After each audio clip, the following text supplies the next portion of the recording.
మొదటగా తిరుమల తిరుపతి దేవస్థానం చైర్మన్ గా బిఆర్ నాయుడు గారు, సామాజిక వర్గం కమ్మ సామాజిక వర్గం.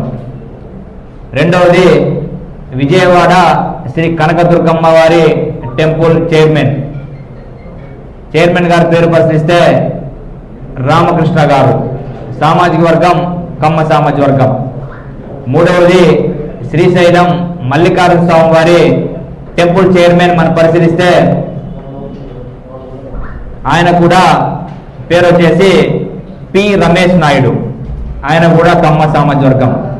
అదేవిధంగా కాణిపాకం వినాయక స్వామి టెంపుల్ చైర్మన్ మనం పరిశీలిస్తే ఆయన పేరు మణి నాయుడు, ఆయన కూడా కమ్మ సామాజిక వర్గం.